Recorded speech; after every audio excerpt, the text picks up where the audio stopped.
Oui. Le centre de yoga pour tous existe depuis 2002. J'ai été les 5 premières années à me promener un petit peu sur Laval, Montréal, la Rive-Nord. C'est un peu épuisant de me promener tout le temps, donc j'ai décidé d'ouvrir une salle de yoga à Saint-Eustache, sur Grande-Côte, pas loin ici, pendant 8 ans. Et depuis 3 ans, je suis à l'abbaye d'Oka. Donc, je fais à la fois du yoga, de la méditation, des ateliers spécifiques, vous verrez un petit peu tantôt, des retraites de yoga. J'en ai fait dans le Nord depuis 2007-2008, dans le bout de Saint-Jérôme, à Mille-Îles. Des formations professionnelles, c'est-à-dire que j'ai commencé à former des professeurs de yoga depuis 2015, même un petit peu avant. J'organise des événements, entre autres, j'ai fait des événements bénéfices pour le camp, des yogatons, puis différents événements autour de la santé, du bien-être. Des soins énergétiques. Depuis 2013, depuis 5 ans, je fais des massages sonores. Je vous laisse un peu la surprise, vous découvrirez ça après, des massages sonores, puis d'autres types de soins en individuel ou sur une table de massage ou en groupe. Ça peut se faire en formule de groupe aussi. Je travaille, ça s'appelle Yoga pour tous. Je travaille vraiment avec des adultes, mais aussi des enfants. Je suis très spécialisée aussi avec les tout petits, des femmes enceintes, des bébés. Donc, de 0 à 99 ans, ma doyenne avait 102 ans. À un moment donné, j'étais dans un centre de personnes handicapées à Montréal. Donc, à la fois aussi en entreprise, je me suis beaucoup déplacée à Saint-Eustache dans différentes entreprises de la région. Donc, sur l'heure du midi ou en fin de journée, on vient faire un petit peu d'exercice. Et puis, les écoles, j'en ai un petit peu parlé. Je travaille aussi avec des aînés et des personnes handicapées en fauteuil. Donc, vous allez voir, eux, ils peuvent encore moins bien bouger que vous, mais tout de même, le yoga, la méditation, la respiration va toujours leur faire du bien. Comme ça, voilà.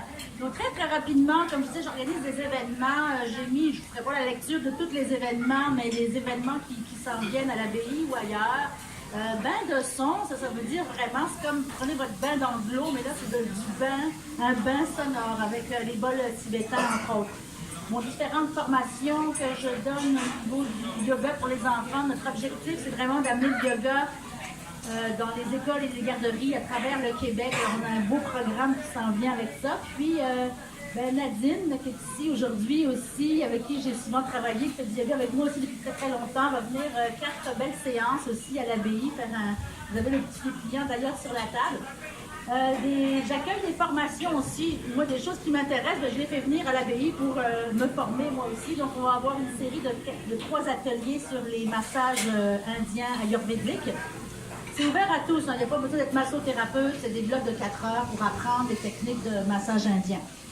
Et puis, j'ai accueilli l'année dernière aussi un centre bouddhiste tibétain qui est venu à l'abbaye. Puis là, il y a un autre centre qui vient faire un atelier au mois de mars. Je fais des retraites de yoga à chaque 2 mois, à peu près. Donc, la prochaine est le 21 avril. Et puis, je m'en vais même en France, dans mon pays natal cet été. Là, je suis vraiment contente. 2 semaines de randonnée en montagne. Chaque jour, on fait du yoga, puis on marche un coin des Pyrénées assez sauvage, moins touristique. Puis on finit à Barcelone. Je suis vraiment très, très contente de ce beau voyage-là. Et puis tout l'été, à l'abbaye, si vous êtes déjà venu, on a un site extraordinaire. Je fais du yoga sur la terrasse en plein air. Ça, c'est vraiment très, très bien. Fait que voilà, vous voyez, j'ai mis ça très vite, la petite présentation pratico-pratique. Alors, un petit peu.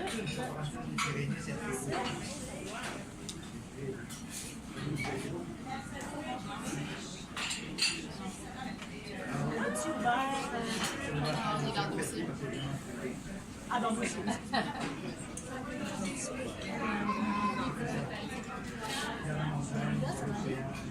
Bon, je vais tenir le micro quand même, ça va être mieux, mais envoyer un petit aperçu des sons, des bols tibétains. Ça, c'était dans la chapelle de l'abbaye en tant que telle.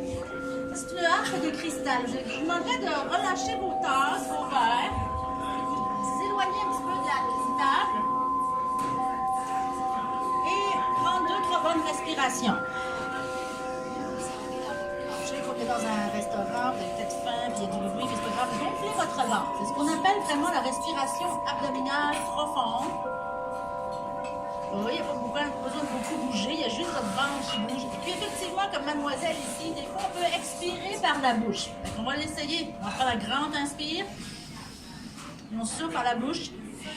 Comme si on soufflait avec une paille. Pas besoin de postillonner sur vos voisins. Jusqu'à temps qu'on n'ait plus l'air. Oh, c'est les bols qui font ce bruit-là. Je pensais que c'était le micro. Une autre fois, on prend un bon inspire. Minimum 3 fois, ça c'est un chiffre magique. Dès qu'on sent qu'on a un petit stress, une petite tension, on prend 3 bonnes respirations.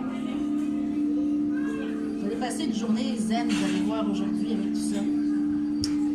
Donc, comme je disais, massage sonore, sonothérapie, c'est avec, ça c'est une harpe de cristal, un son extraordinaire. On va entendre plus tard les bols tibétains. Maintenant, vous allez lever votre bras droit. Faites attention, mettez près de votre oreille et vous penchez un petit peu vers la gauche. Je ne sais pas si vous le faites au travail, si vous travaillez assis ou debout, mais il est recommandé à chaque 60 minutes, 80 minutes au pire, de prendre une petite pause de 2 minutes, pas plus, pour vraiment s'étirer, respirer. On fait de l'autre côté, bien sûr. On inspire, on lève le bras gauche. On est bien assis. Ah oui, les pieds bien ancrés. Mesdames, décroisez vos jambes. Voilà, expire. On va de l'autre côté. Si jamais on a une petite blessure, on a mal, on peut le faire sans le bras, hein, justement, comme ça. Comme je dis, je travaille avec des gens handicapés qui ne peuvent pas parfois lever un membre. Maintenant, vous allez faire des coucous à votre voisine de droite ou de gauche. Vous allez prendre le bord de la chaise et tourner comme ça ici, côté droit.